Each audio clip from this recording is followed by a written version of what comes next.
Good evening, keepers of the cash. Gary B, the casual comic guy here, and joined as always on Tuesday, we have Rob, Fat Stacks of Comics. How you doing today, Rob? Hi, Rob. Hello. And hello. a guest I'm hello. very excited to have on the show this evening. Always enjoy talking to Ignacio. Ignacio DiMeglio, nice to have you on tonight, sir. Thank you for coming on. Thanks for having me, Gary. I know I'm gonna bust your balls because someone asked me to, so it's okay. Tell Tyler he It's the sucks closest next they've time you been to talk being to him. handled in a while.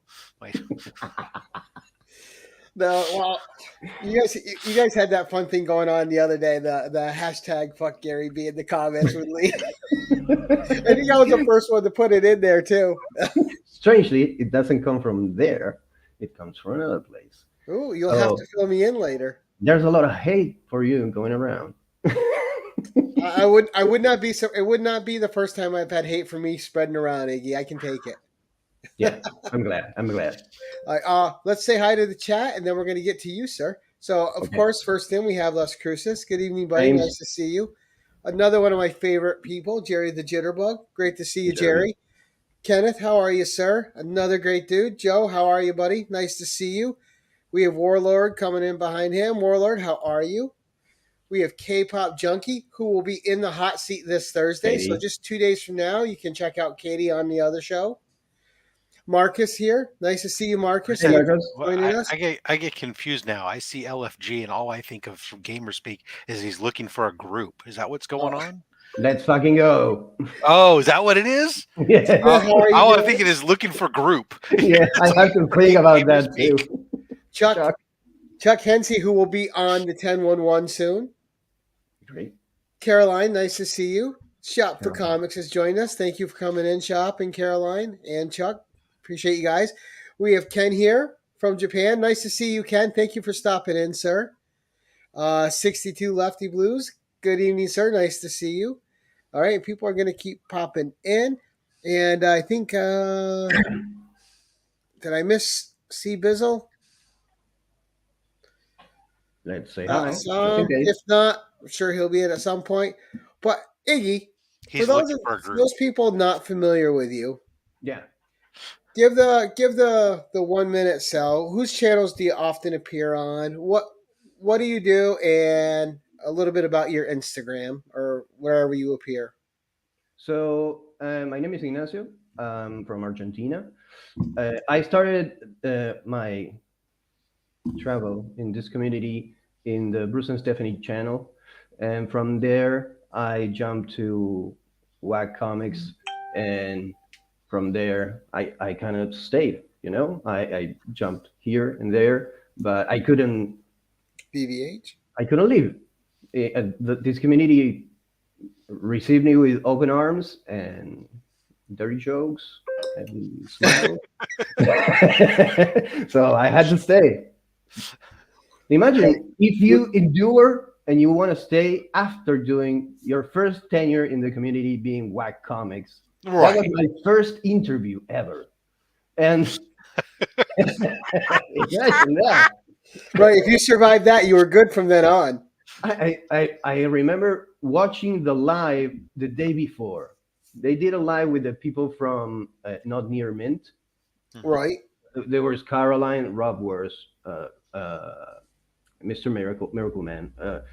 I think Respawn was there. Comics on the Mind. I don't know who else. It was a very crowded show, and when I saw them doing whack hacks and Daddy's Toy Chest, and I cracked up and I say, okay, this is gonna be fun, because I was kind of worried, my first interview. I have never shown my face. I have never talked like this in English with people. I have never seen the people with whom I have done the comic we were promoting face to face ever. So that was a lot of first times, and this community opened its arms to me, and I had to stay. Right, and now you do a show twice a week with Nick. Yes, now I do twice a week with Nick. Eventually, well, I stay with the WAG dudes, and I usually join them when they do their lives. I enjoy taking part in the activities of the community as much as I can, being in shows like yours, or being a huge supporter of Comics Curing Cancer this last year, helping us tremendously. Thank you very much, sir. thanks for making me a part of that, because it makes me proud that my work and our work is not just a hobby. It makes a difference, and, Right. and it's Truly. it's appreciated all around. You are appreciated. You guys And are. before we get to your books, Iggy, we'll talk about you on Whack Comics for a second too, because that's a real test to come in cold and be on there, because you either get their humor or you don't get their humor, and I think some of the funnier episodes are people that don't get their humor. They have, and you can see on their face they're wondering the whole time what life decisions they made to end up there. How did I end up here? Why am I doing this to myself? Why didn't I look at this before I? Yeah, I sometimes I wonder when we're gonna hit that limit, that line, that we're gonna look at each other and, okay, this is enough. Let's bring it back. And we got a great segment of that show here with us too, Caroline from the Takeable Penis section. Yeah, it was before. Probably one of the best skits on that show. Yes, Caroline, you made a history. Right. She sings that, and then you're singing it for the next like hour, looking like a weirdo everywhere you go. You're grocery shopping. Take a boat. I just want some milk. Gary's going. We know Gary's singing in the vegetable aisle. Yeah. Sorry, cucumbers. It's all Caroline's fault. Hashtag blame Caroline. Oh God. All right, so Iggy, I'm curious too, because you and I have talked about some books before. Yeah. I'm currently reading a book which I'm loving that you recommended. Yeah, I have it in my pile. So good. I figured it would be on. The storytelling is just really, really concise and deep and nice. Mm-hmm. The art's incredible. But the reason I'm excited to have you on the show is not just because you're an incredible human, but also because you're going to bring something different to the table than what we've seen before. And I'm ready to see what you got with you. So why don't we just get to your number one and take off running? How about if we start at 10 and we are way up? Oh, yeah, no, we'll count backwards. I don't want to fuck up the progression I have in my mind, Rob. Please. All right, we'll start in 3. Okay. DJ. So number 1, Asterix the Gaul. This is number 1 of the collection. Number 2 of this collection was the first comic that made me realize that comics were my thing. I was 5 or 6 years old, and my cousin, who's older than me, had the number 2 issue of this collection. It's Asterix and the Goths. And I was visiting where they were on holiday, on vacation, and I was immediately drawn to it. And I fell in love with the medium. I have been exposed to Disney comics before, but not especially the good ones, Right. Not the Karl Barks, just those generic Disney comics that were laying around. Some local comics, but this one is the one that made me turn basically into a comic addict.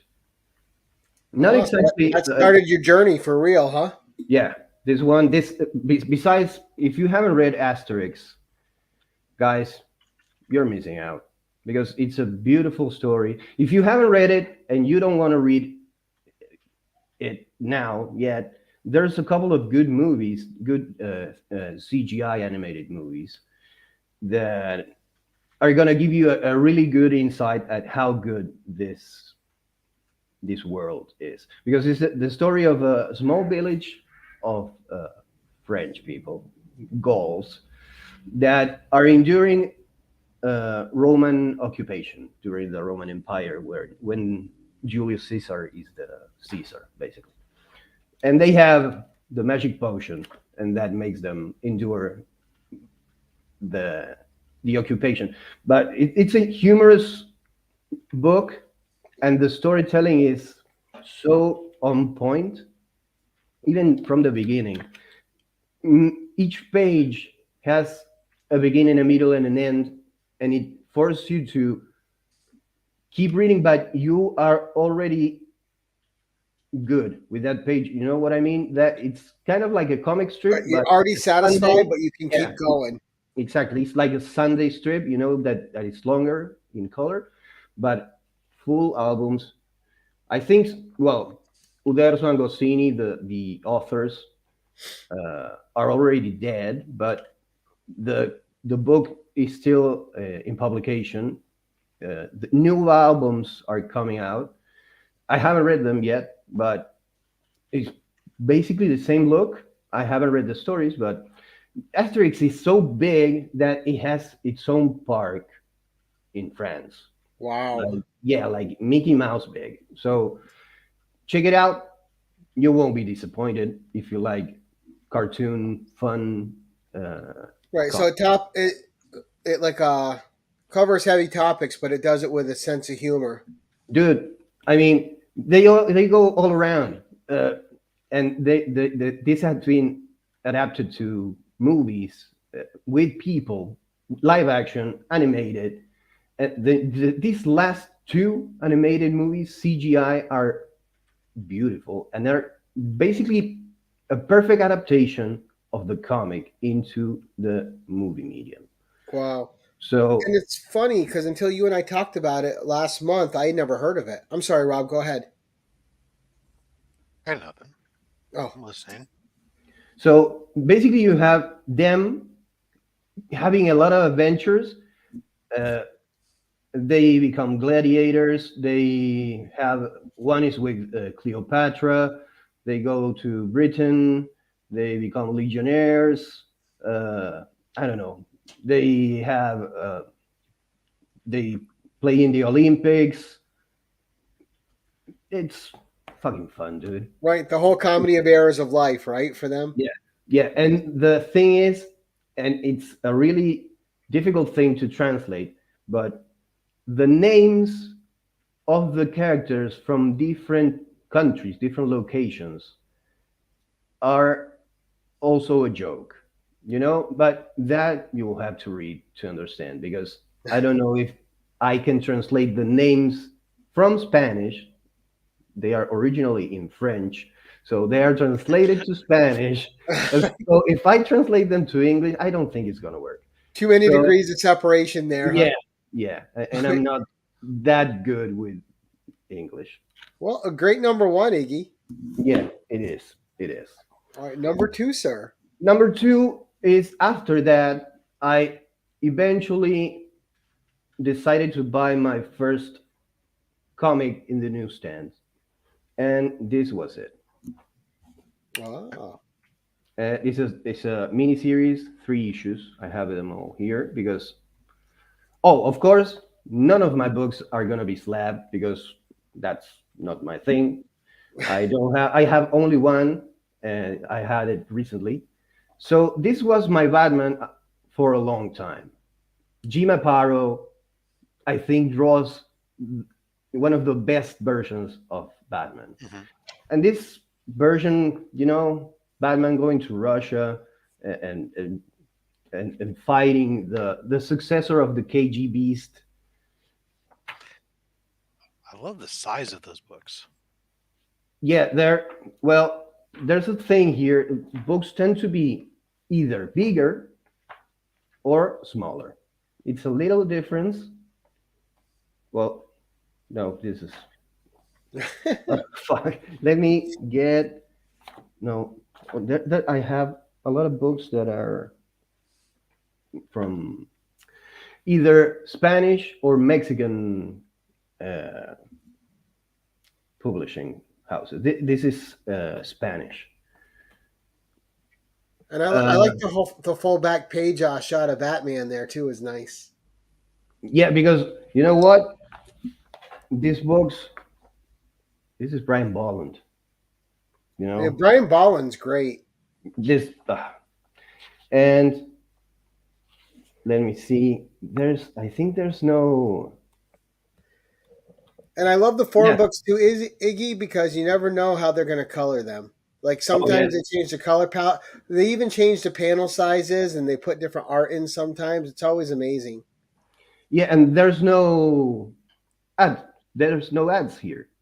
It's all Nice. story, and maybe some article at the back or uh, fan mail, but there's not a single ad in the whole book, That's nice. which is nice. Yeah. Now, what was your This original one, price on those back then? And oh, I let me see. does it say on the cover? Yeah, 250.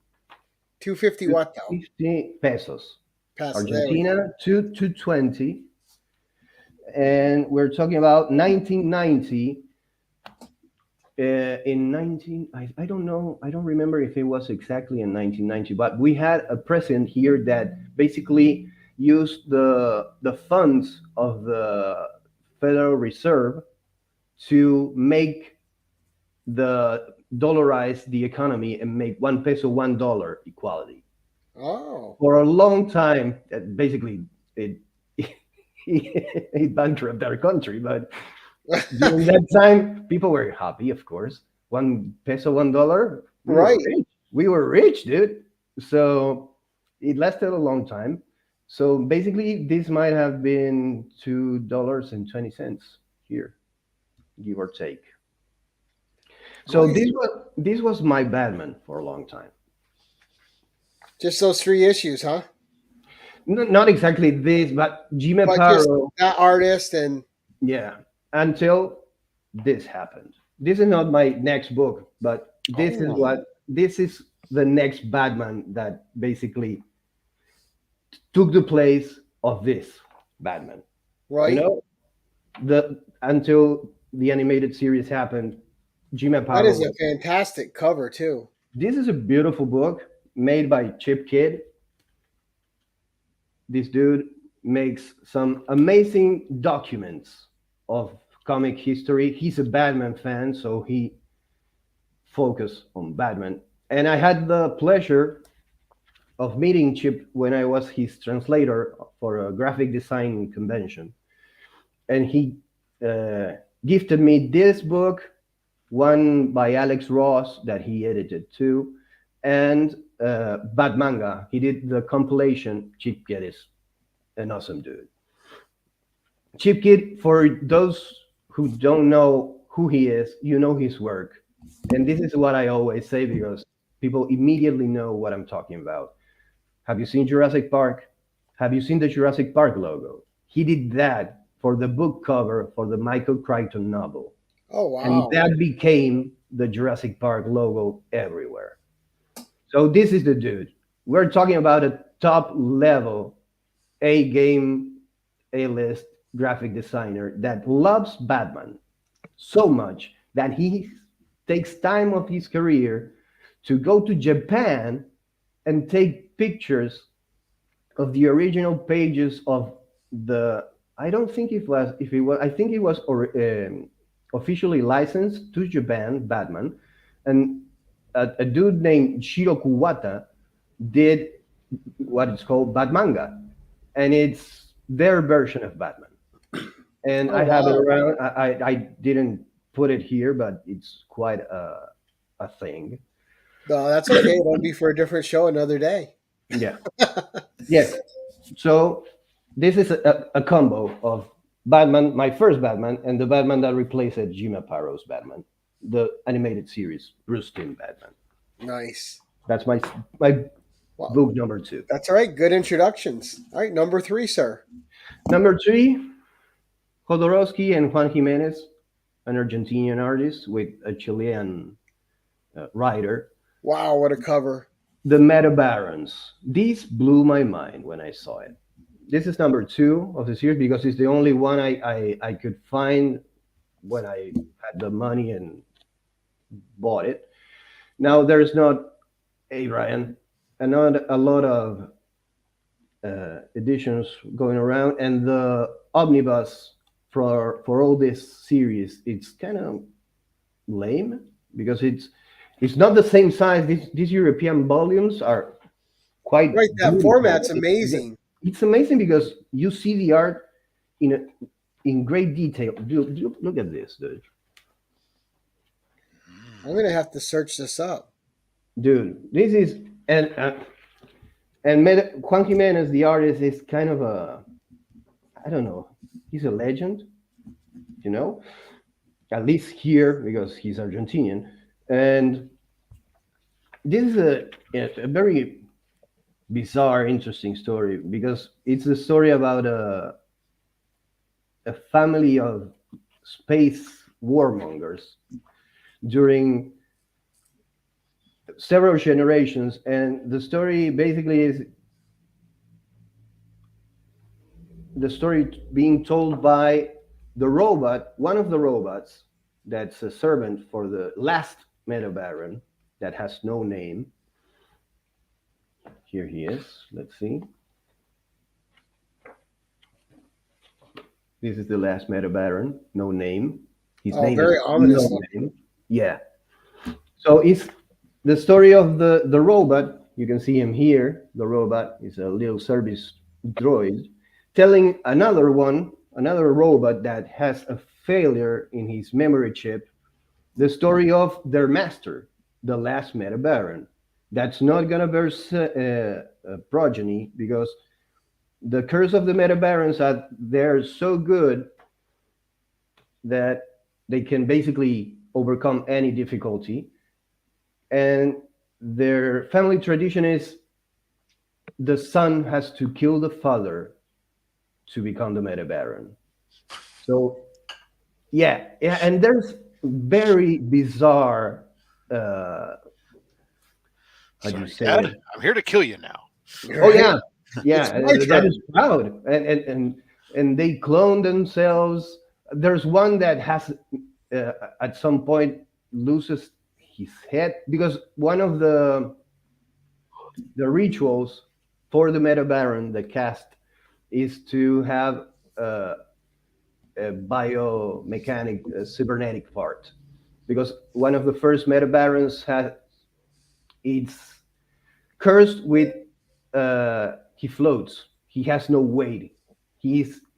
There's a mineral that in the original planet that they basically they gather and they sell to the universe, and they basically take these huge slabs of the mineral using a liquid that makes it float for a little amount of time. One of the Meta Barons, when his wife is pregnant, he gets I don't know why that this liquid infects the baby, so the baby is born with floating. So he's disgraced because his son is never going to be a warrior because he cannot fight if he floats. So basically he crushes his own son's feet and replaces them with mechanical feet, so he has weight and can fight. And that becomes a tradition of the Meta Barons, to the point sometimes it's ridiculous, and it's a point. One of them doesn't have a head, so he goes to find a new head, and he has the head of a poet and the body of a warrior.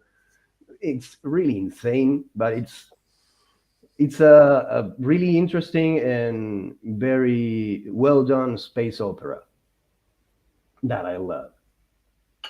All right. Nice. I know I'm starting to learn that you're a bit of a sci-fi guy. Man, Yeah, I am.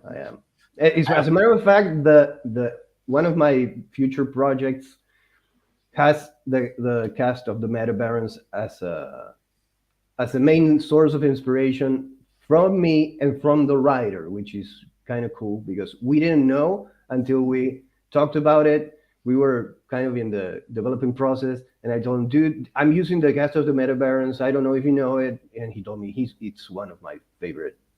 Okay, then we're on the same page. Instant best friends, huh? Yeah. So that's my number 3.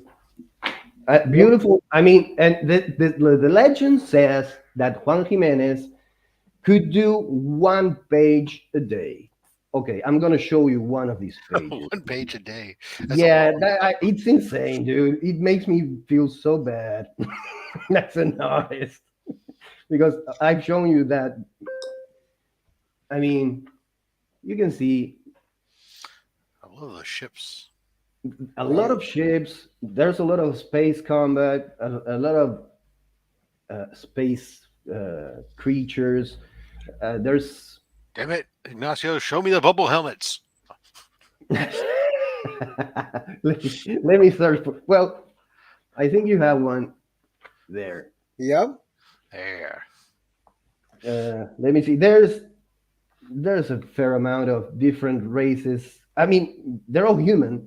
The universe is populated by different humans from different places.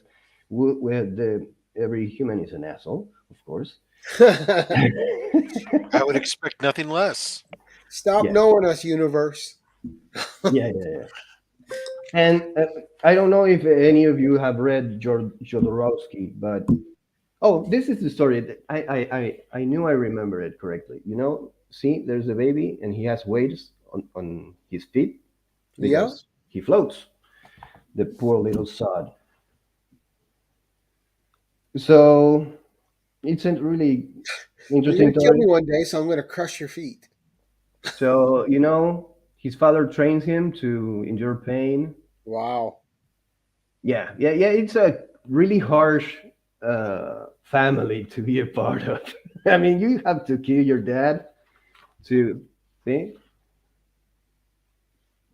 Crashes his feet when he's a kid and replaces it with metal feet. Wow. I mean, come on, dude. You can do one of these pages a day. Fuck you, motherfucker.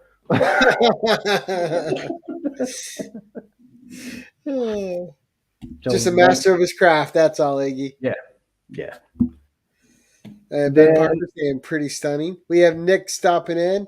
Hey, Nick, our Nick, thoughts are with you, buddy. I'm about to talk about you, Nick, because the next book is Oh, the book that made me connect with Nick's Geeks in Comics, Warlock by Pasquale Ferri. Of course, Pasquale Ferri is only the artist, but I bought it because of him. The script is by Louise Simonson, but I fell in love with his art. But this is not the first thing I read about Pasquale Ferri. I used to get a magazine called Zone 84 from Spain, I think. And wow. You know this dude. He's been around for a very long time, and he has done multiple characters. He has done Thor, and I think the last thing he did is Namor. But he also did that Dark Spider-Man Elseworld What If, in which Peter kept the black suit, the Venom, the symbiote. Right. And people hated that. And I understood why. It's not this level of artistry. Pasquale, I gather he's old or kind of doesn't give a fuck about working for Marvel anymore, because these pages that he did are outstanding. He's right. craft. It looks nothing like the Spider-Man No, miniseries. nothing. But this is another combo book. This is where I met Pasquale Ferri. In issue number 1 of this, I have the floppy around there. I finally a couple of like 10 years ago, got this collected edition. But I got to know Pascual from that Zone 84 book magazine. And this collects all his work from that time. Oh, nice. And he works, we're talking about the 80s, no Right. fucking digital books, just traditional pen and ink and occasionally a photocopy storytelling. Black and white, pure ink slinger, pure artistry. Right. It's gorgeous. It's Well, you gorgeous. know I'm a big fan of black and white, so I eat this up. And this collects all his creation. He's also the writer in most of this. So it goes all around. He has this very bizarre, writing a chess piece, escaping from parasites. Then he has a story about a kid that basically alters reality, and it starts being like a kid, young adult story, and it develops and turns into a really sad adult depressing story of a dude that gets drunk in a bar, and each time he gets drunk in the bar he loses a lot of time of his life, It's like Wow. reality. like reality, but extremely he loses. I think in this part he ends up uh I don't know, losing like weeks, months. uh, so it's a really interesting Yeah, creator cool concepts. that basically started working with Marvel, and I think he did some work for DC. And I don't know what he's doing now, but I can see he sometimes he phones it in. But I had to be there anyway because I love the dude. He's an amazing artist, not all the time, but that's how it goes for every amazing artist. Right. So that All right. was That was your fourth. my fourth. That was a duo. Five is Lovecraft. Ooh. This book is written by Hans Rodionov and with Keith Giffen, and the art is by Enrique Brescia. And I had the luck and the honor to see part of the process because I was studying under Enrique Brescia while he was working on this book. So let me see if I can find it because this dude works in a variety of mediums. So there's a lot of things that are pen and ink. He uses a lot of watered down inks, watercolors. I think he and his dad, that's gonna come next, uh, are masters of the craft, mostly because of how they work with they explore the medium. Mhm. So we used to watch him teach us techniques while working on the pages of this. And then he did a show, a gallery show, in which he showed some of the pages, you know. And this is a story of Howard Philip Lovecraft, as he is. It's kind of a, a weird biography in which Howard Philip Lovecraft uh, is a witness of the things that happen in his books. So this, I think, this one was a painting. It wasn't even a page. Some of these are huge paintings that he photographed for the book, and he liked to experiment, and it was amazing. He's not a good teacher. He's a grumpy old man. Yeah, he is. He's not didactic in any way, shape, or form. But just by watching him work, you learn a lot. Just Right. the What I way, noticed too in some of the pages you were showing us, he really puts the human body in some different positions too. yeah, yeah. He's second generation comic artist. His father, Alberto, was like very prolific, and he never had the same style in his books. Each book had a different style because the dude could not keep. He was never content with what he was doing, and his son is the same. Right, like a true artist, never satisfied, huh? Yeah, yeah, and they didn't compromise. If I cannot do it my way, then I'm not going to do the work. He took years to do this. Wow. Yeah, yeah. I can assure you, Vertigo wasn't happy. But they got Vertigo an enduring wasn't happy. saga out of it, right? But after this, they gave him a monthly, and he did something. So this must have sell very good. You see, he does different things for different parts of the story that makes it very very clear that you're watching different worlds, Yeah, Oh, and I different love the reality. color choice, the soft palette that goes very well with the art style. Yeah, the dude is a master. I seeing him work sometimes gave me the inkling of, okay, I know why Juan Jimenez might have been able to complete a page a day, because they work so fast. For example, this kind of thing, this kind of page, the full page with all the scrappy background with the shadow, and I think he could nail this in less than a day.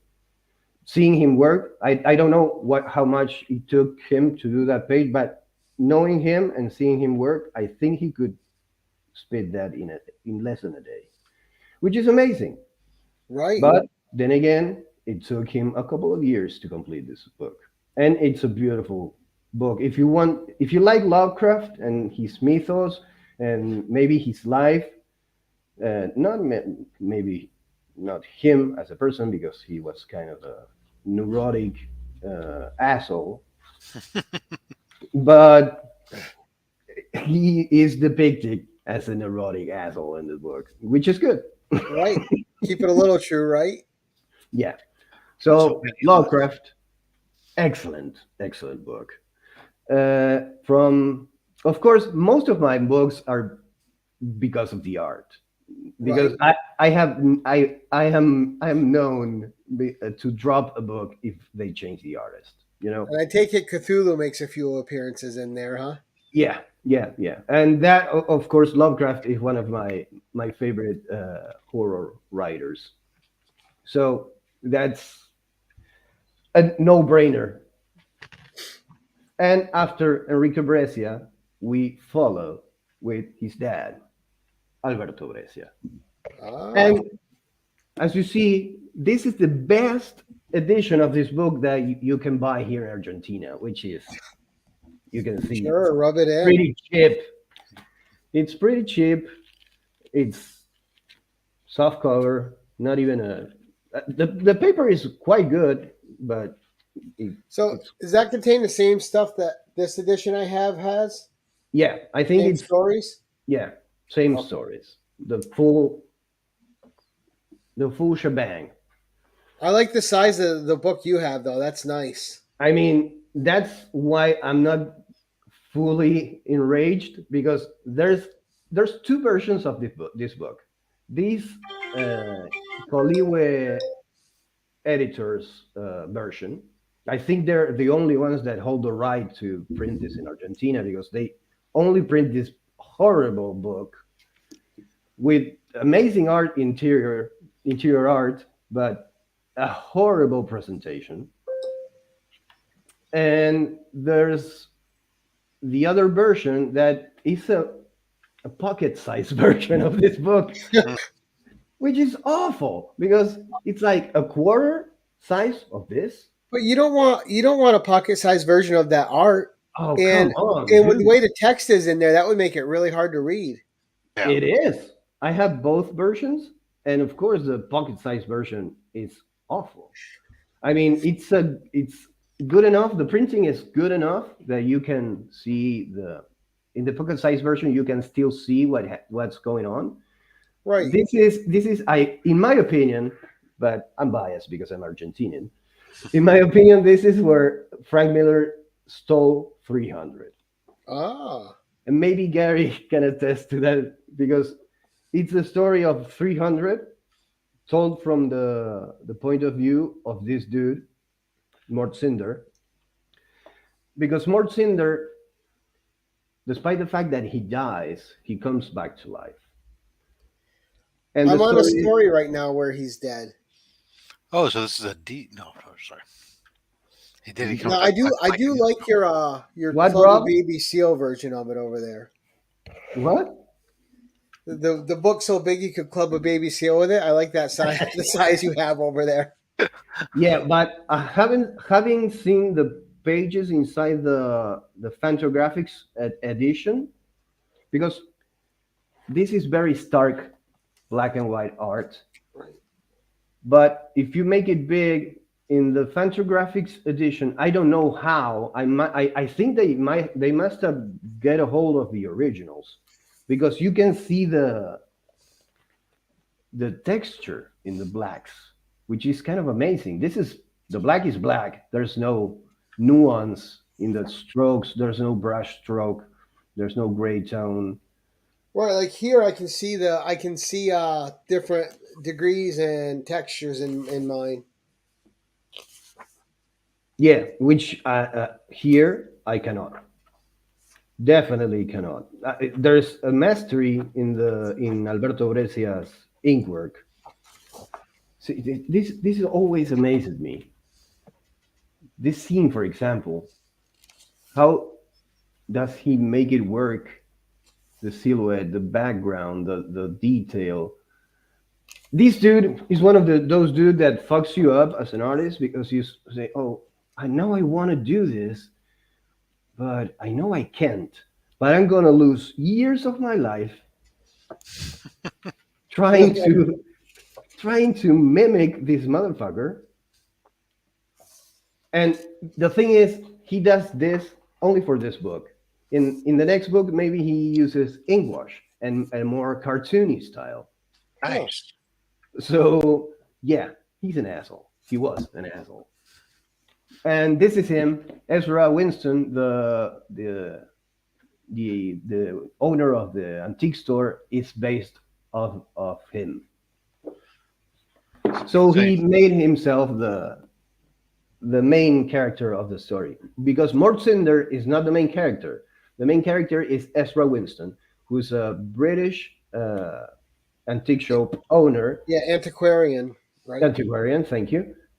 That basically befriends this immortal or resurrection man, well, whatever the name would be, because Mort Cinder has been alive since Babylon times, I think, and he's always yeah. It's the artist, outstanding. He always dies, of course, and comes back to life after a certain period of time. But he's always in the losing side of history. He's in a slaver ship, and he's a slave, of course. He's in the construction of the pyramids, and he's a slave. He's in the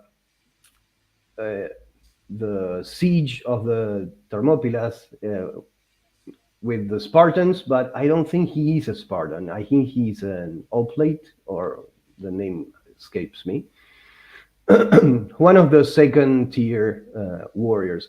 and he always dies, but when he resurrects, he has the memories of those times.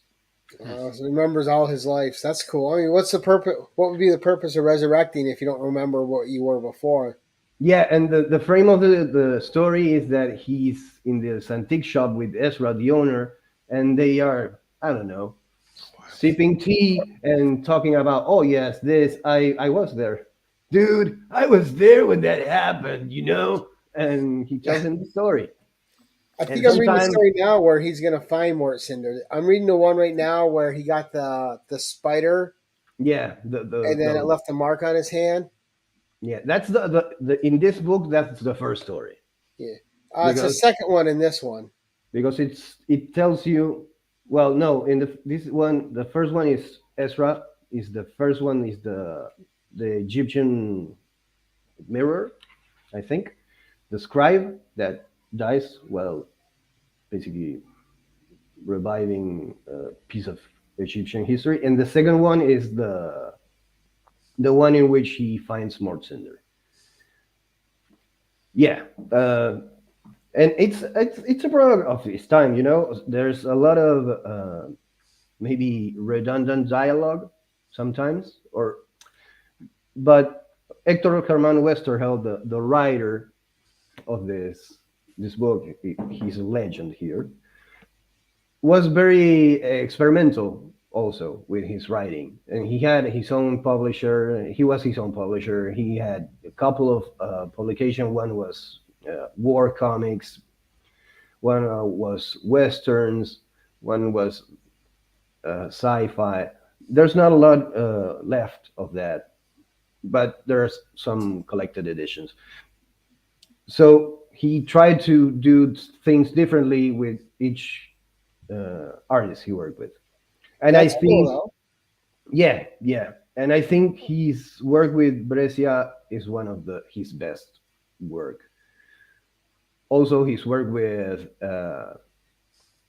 Francisco Solano Lopez has granted him international recognition because his Eternaut became an icon of Latin American comics around the Oh, world, and it's now being adapted by Netflix as a series, I think, Hmm. which is cool.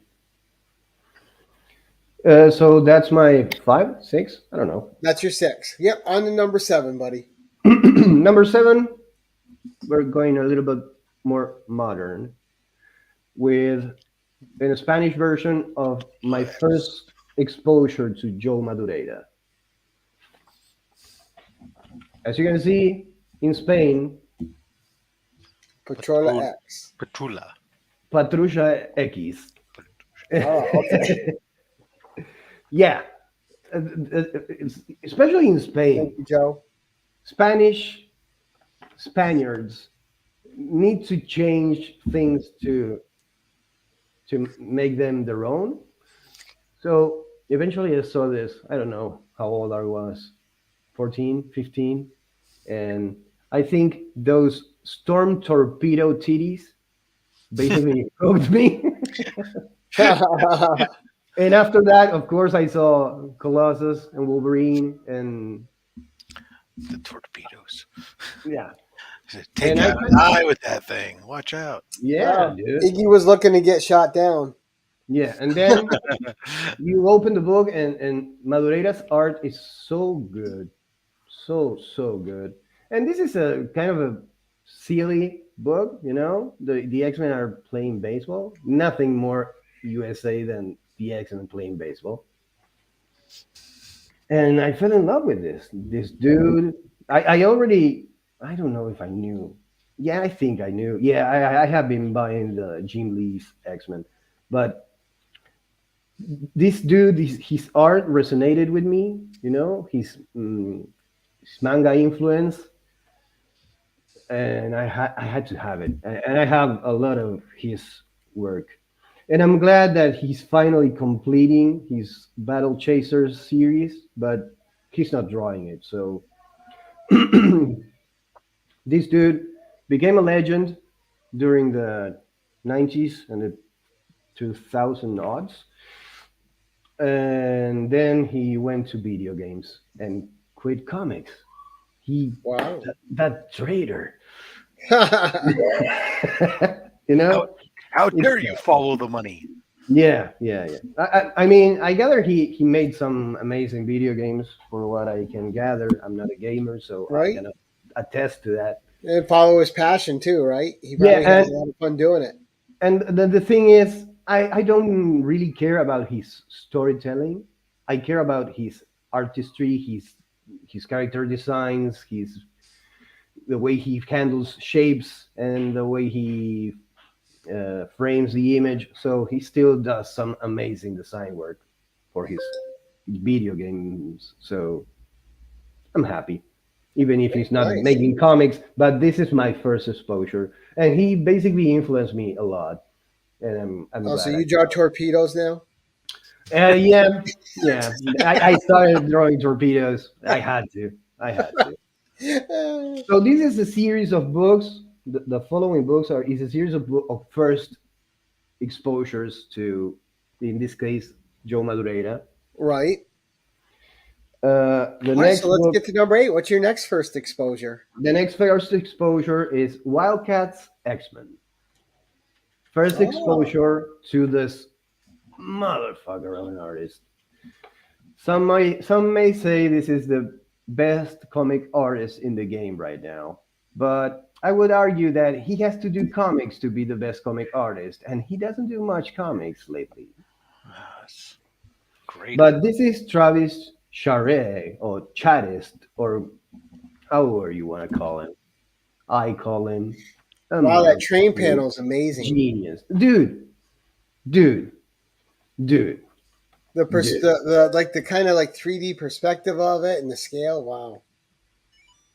Look at that Wolverine, World War II Wolverine, and this is from a world in which this dude doesn't have claws, so he's just a badass motherfucker with a look at that panel. The line work, there's not a single panel that is not worthy of admiration. Right. Even 'Cause those, I love Yeah. when they detail the background and it's not just blank space, you know? and when it is blank space, check the blank space he does. You know, there's texture, there's volume, there's little holes in the wall. All right. Well, by blank space, I meant where they just put a color behind it. Yeah. Great. And when there's little things there falling down. You know, here You there's got the you got green. Adrian, actual Dracula, and Hector Ortiz, both agreeing with you about Travis Charest. Yeah, I always love a really good artist working in grayscales. Just as can be more way be more beautiful than in color. I find. yeah, and when he does his color, it's the same level of amazing because he does some amazing colors too. Let me show you when does he get the claws because Me he too, gets the Roscoe. claws from a crate. Oh, the here, Zealot, the one of the Wildcats, gives him a gauntlet, a glove with claws because Wolverine doesn't have claws in this reality. In this, Ah. But the claws always find them somehow, some way. yeah, exactly. So this is another one of the dudes that influenced me when I was sadly influenced me when I was growing up because for a long time I basically renounced my style to try to achieve this, and that was so futile. Didn't work out for you? Be you, buddy. Be you. Yeah, but it took me years to get rid of that want to be a realistic artist. You Right. know, the cartoony style it flows. It's my style, even from when I was a kid. But then I found this dude, and I found Brescia, father, Alberto. And I thought, I want to be a serious comic artist. I want to draw people doing the things I want them to do. Right. And then I found out that, hey, you can draw them cartoony. It can be serious too. I was gonna say, yep, you can still be serious cartoony. There's lots of that out there, Yeah, yeah, yeah. but you just And want to be able to affect different moods through your artwork with the way it's viewed. yeah, yeah. At some point, I had to let it go. You know, I love realistic traditione or others, but it's not what I can do or what I want to do now. Gladly, I embraced my style. Nice. All right, Speaking of number nine. realistic, number nine, first exposure, Frank Quietly. Ah. Frank Quietly is another one of those motherfuckers. New X-Men number one, Grant Morrison, Frank Whiteley. I think this must be my favorite X-Men run just because of him. Even though I love Jim Lee and love Joe Madureira and love Pepe Larraz in the current X-Men run, the way this dude did the X-Men and the way his art hit me, it's next level. As a matter of fact, I have some issues of this in which he is not the artist because he's really good, but he's like one of those dude that is so good that he takes a lot of time to do a book. And there's other people doing filling issues, and I don't know. Igor Kordy is one of them. Another one is a very uh, disgusting dude that we should not name. And I don't remember reading those issues. I have them. I don't remember reading them. I remember there's one by Jean Paul Leon, and another one I think it's Dustin Nguyen. I don't remember because it was not him. Huh. Right, it just didn't hit you the same. Yeah, yeah. So he did like he stayed in the run for like 24 issues here and there. Of course, not the whole 24 issues. He came from drawing the authority, so he was very well positioned. But this dude doesn't need to do comics. He does comics because he wants to. Because is I think he's a fashion designer. Oh. Besides doing comics, he does fashion, and he gets a lot of money from that. So he doesn't have to do comics. So now he does select issues. Right, Like his I passion think, works. yeah, I think the last thing he did was Mark Miller, this new series he has about superheroes. I don't remember the name, but each issue has a different artist. Huh. Yeah, one of them is Frank Whiteley. Another one is Carl Cashel. Another one, well, I cannot remember, but check it out. If I remember, I will tell you. That's my nine. Yep, so number 10. Number 10, first exposure, Tradmore. And this is Luther Strode, okay. yeah, and this is the omnibus for the entire. I think it's 18 issues of the Luther Strode saga. It begins with the strange talent of Luther Strode.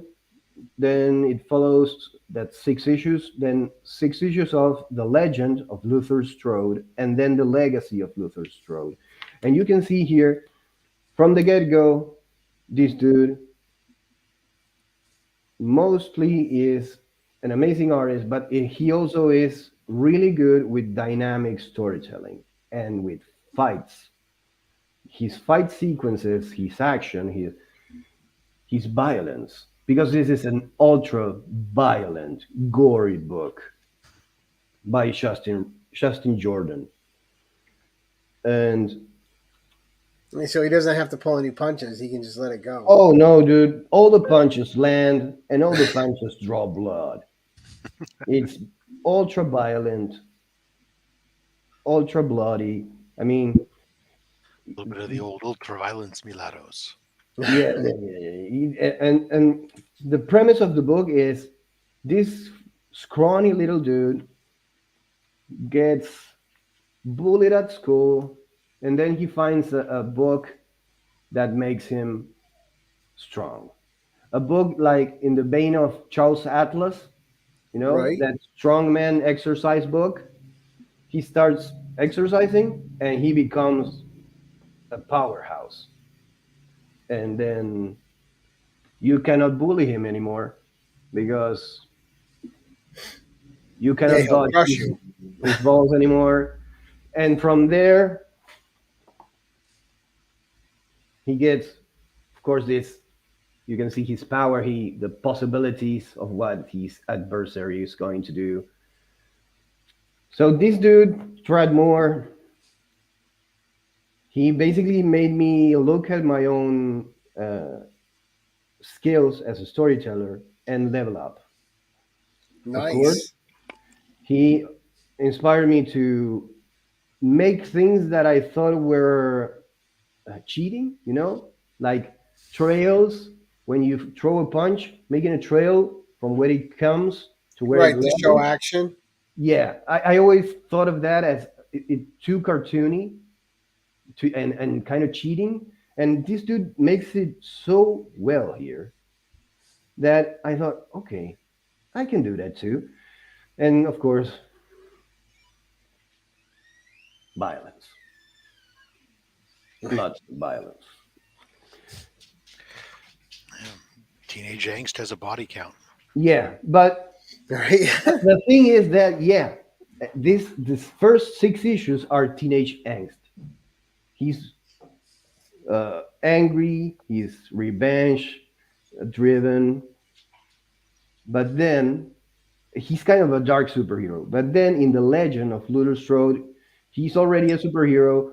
People fear him, and he's basically a force to be reckoned. He kills bad people, like all that classic trope, and he eventually has uh, a breakthrough and tries to end it all because it's too much death. And why? And then he starts searching for the people that are like him. And basically, you either stop fighting and join me and changing things for the best in a better way than killing people, or I kill you, of course. But don't make me kill you. Let's work together. A little bit of peacekeeper in him, huh? Yeah, He'll have peace no matter how many people he's got to kill to get it. yeah, yeah. And in this series, you see Tradmore go from his first style, it's more scratchy, and then his line work becomes more stylized, more less scratchy, more defined.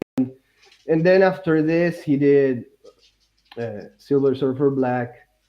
Yep, in the last Doctor Strange 4 issue mini Yeah, too. and he's unhinged there. That's I think that's him on steroids or something. Because that's a crazy series. But look at this, dude. I mean, it's a simple panel of a machine gun, a Gatling gun. I It's so good, so good. think it Wow. would help a red mist. Yeah, Jeez. yeah. I God. mean, they are dealing with immortal people, people that can heal, regenerate teeth.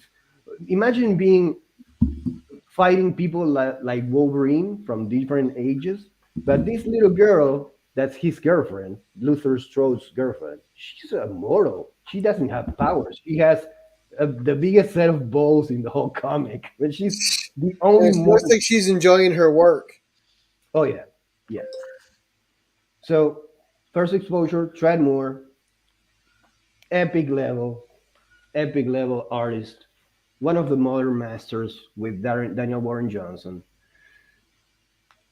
Epic level of storytelling,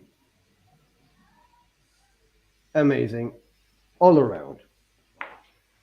That's 9. That was 10. Yep. 10. So That now was we're to 10. your 11th with a personal story. So that's 11 in the. I'm gonna do an intermission. I'm gonna show. This is out of the count. My only Okay. slab. This is my only slab. Oof. I'm gonna show it just because Rob is here, and I don't want him to hate me that much. Would it hate you? I know, I know. So a little Darth Vader, huh? Yeah. It's a great book. So the I wouldn't know is inside the slab. I don't care about what's inside. It's a great cover. I mean, that's Yeah, it is. You know what? What I didn't get slabs. I know that you guys enjoy it and such, but I haven't had one ever. And right. when I got that one that DJ sent me, uh, I, I I got it. You know, I when I had it in my hand, oh, now I understand. Right. Now I understand why. So this is a series of firsts. So the personal story is my first published work when I was 15. Aw. It's a 4-page story, really basic. I'm not going to show it because it's so awful that I'm not going to show it. My first mainstream indie comic book publication after years in the not suited for work underground of comics. I did this killer book with a friend of mine, Matthew Soul, his wife, Holly Soul, Darren Close, who's the owner of the Killer YP. And this was basically a dream come true because we've been talking with Matt about doing a comic together, and the opportunity presented itself that he met Darren for an interview and basically pitched him, hey, can we do a book with my friend Ignacio? And he said, okay, pitch the story. He didn't like it. He didn't like the second. And he pitched us Predator, but with Rufus, the Cleru as the Predator, and the Marines. And we said, yeah, of course. And this we made. This is what we made. First variant I did with someone, the Burrito Boys. Oh, nice. I've seen that. Yeah, I know. Probably Cole brought it up, but I got to kill them here because they wanted to be beheaded, or maybe I came up with that. Now you got to do another variant without Cole's mustache. And this is the metal version. Oh, metal, nice. When I got this, when the guys, the Burrito Boys, sent me this is crazy. An aluminum version of the cover. It's so shiny. Right? It's just money, baby. In your art. Yeah, it's insane. It's insane. I'm so glad I got to do this with the boys. Then my first variant for Scout Comics, the By the Horns. This has my Cole sent me this because it has my first fan art published in the pages of Red Room by Fantagraphics by Ed Piscor, published by Fantagraphics. There it is. So sometimes you do these kind of things, this art, Right. and you send it to the person you did it for, and you forget about it because it's one thing I did. Hey, this is what I did because you inspired me to do it, and then you forget about it. And then someday you received a picture. Hey, look what I found inside the Red Room book. And there's your art. That same happened with that I don't have it. The issue number 5 of Do a Power Bomb. I did a fan art for Do a Power Bomb, and it got into the 5th book, and I wasn't even. I didn't even remember sending it. I remember doing it and maybe posting it on socials or in my portfolio, but I didn't remember sending it to Daniel Warren Johnson. And then I saw it in the issue. And wow, it was so surreal. Then Then you doing like some drunk some drunk fan art and sending it out, huh? Maybe I don't remember. I don't remember being drunk, but I don't remember sending it, so I might have well be drunk. This is my first direct market publication in which I collaborated with Brian Hawkins to make a 4-page, gut wrenching story about how war affects kids. And apparently, it's quite strong, and people said it was kind of too much, but they got it. They put it in the book, so it's supposed Looks to be like nice. actual But, Dracula Adrian might be in an issue. nice, congratulations, Drac.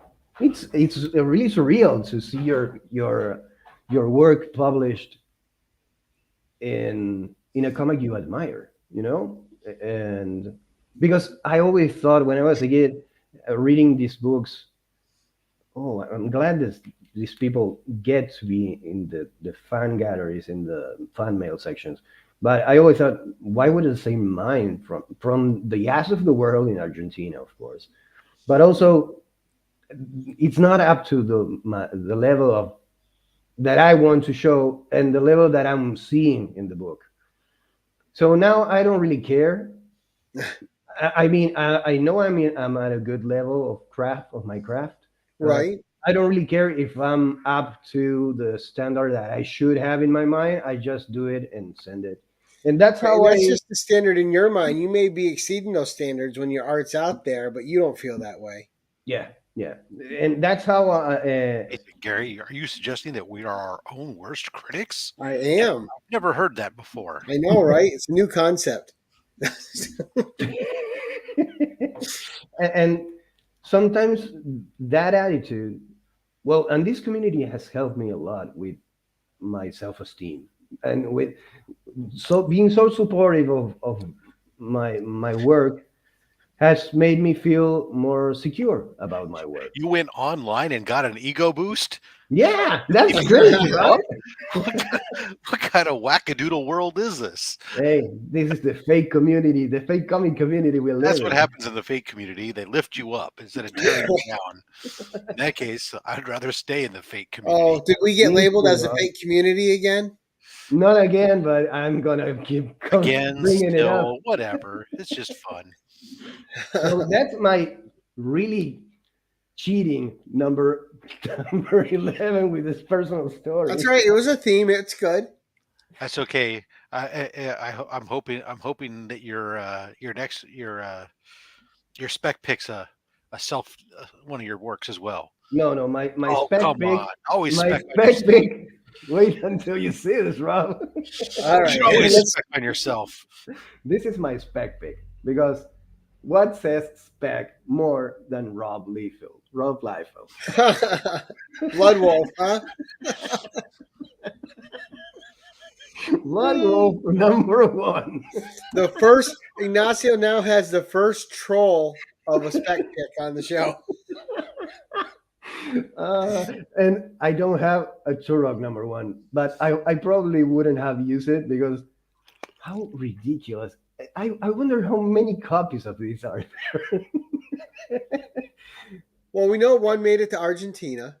Yeah, yes, yeah. I mean, if it made it to my hands, because it's in English also, so it's the original. Because I had a copy of Spawn number 1. Thank you, Chuck. Yeah, I mean, this has all the trappings of a success.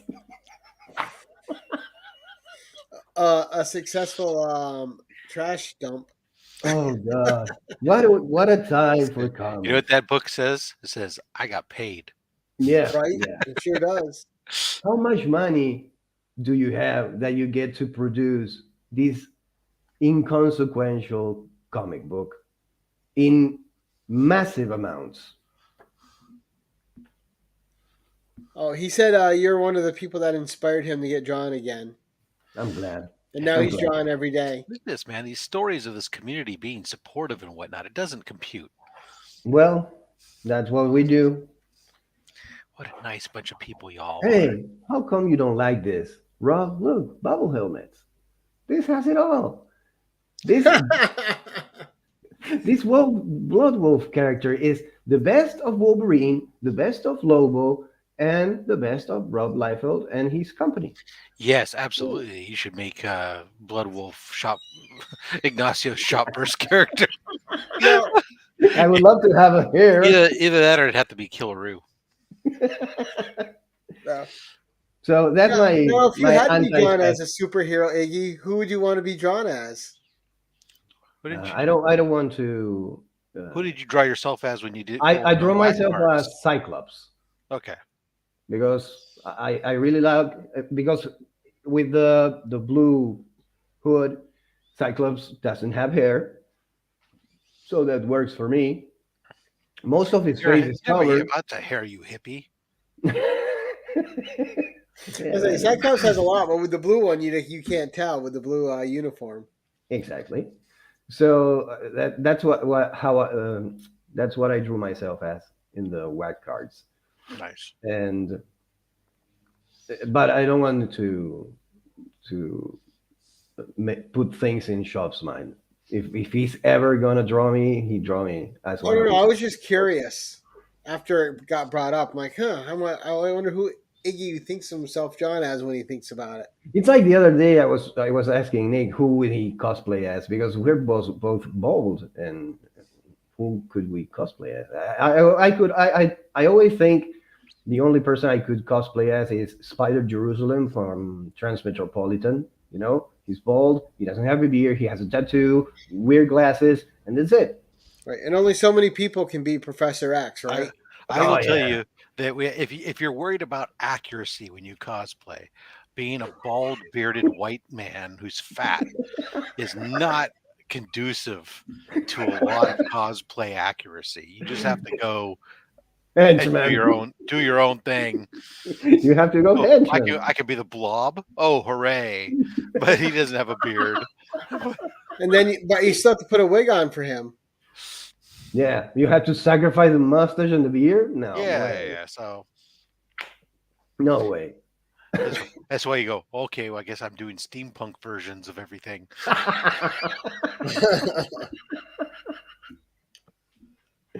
Oh, I guess I'm going as Pikachu again. There you go. Oh goodness! Well, Ignacio, that was absolutely fantastic, dude. It was I really love fun. the books you showed, especially the Mort Cinder, the Metal Barons, the Asterix was great. Just I love all that cool stuff. I love foreign formatted books. I just think they're cool.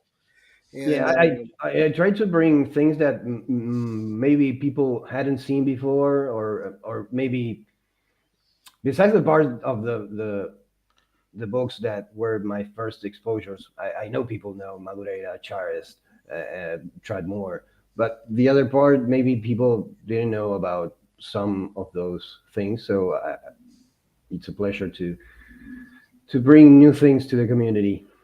right. Give people something else to search up, something to enjoy, maybe discover a favorite artist and creator of their own. Yeah. Or a new favorite. Yes. A new old favorite. Right? I was going to bring Bone, but everybody knows Bone. Everybody knows Bone, yep. So try to mix it up a little bit. Asterix, Meta Barons, I thought those were Torpedo Storm. Yeah. Those are safe bets all the time. Always work. I can see little Ignacio. Mom, this book right here, Mom. Oh no! Mom. Like that time, I bought my own books. Oh, okay. Mom didn't know. I'm gonna need that in a black bag, sir.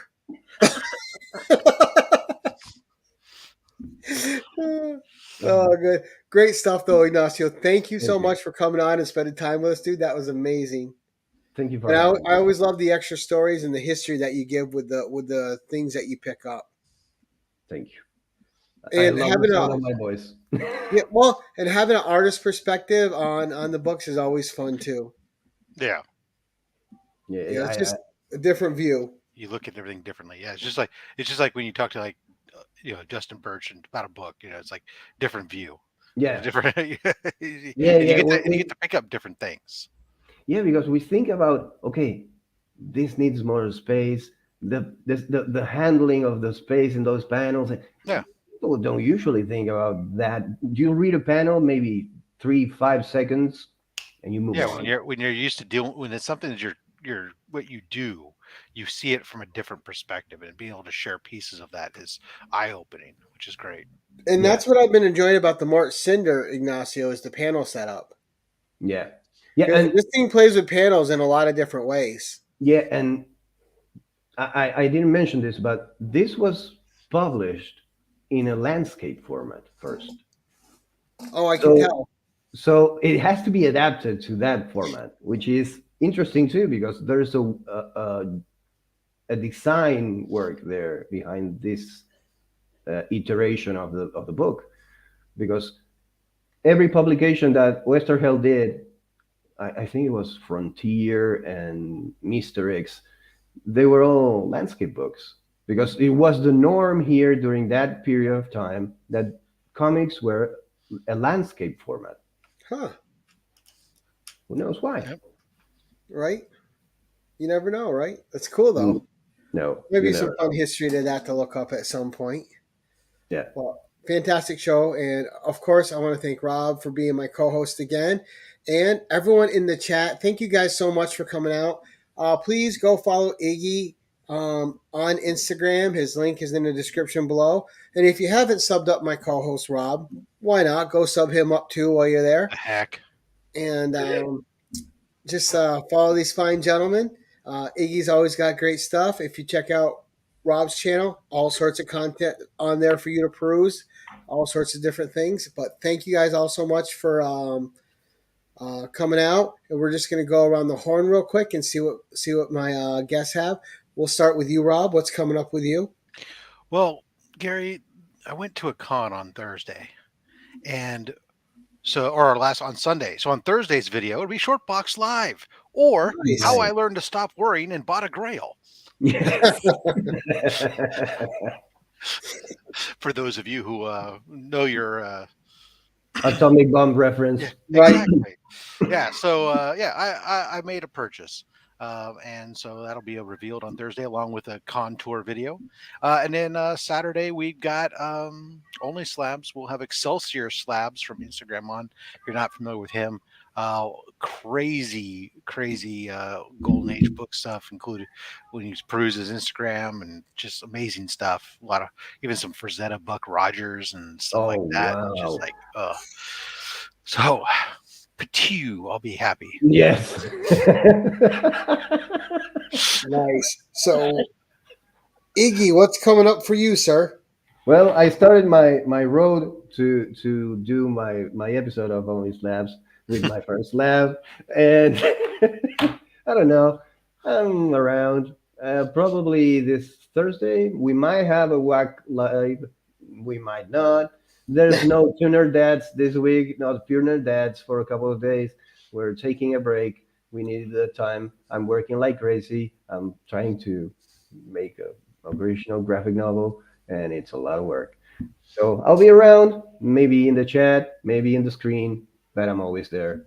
Hit me up if you want something. And coming up for me, like I said, 2 days time, we have Katie K-pop on in the hot seat with the usual suspects. Next week we have Bleecker Street Comics on the 1011. Nice. And then that next Thursday we have none other than one of your cohorts on Whack Comics. Lee is in the hot seat with the usual suspects. So we're going right from Whack Comics Live to Lee in the hot seat. Oh, that's an interesting segue. So if you want to be on that one, you know how to join. I always post a link, Iggy. I know. But yeah, he's gonna be on, and he can hashtag fuck Gary B the whole night on that one if he wants to.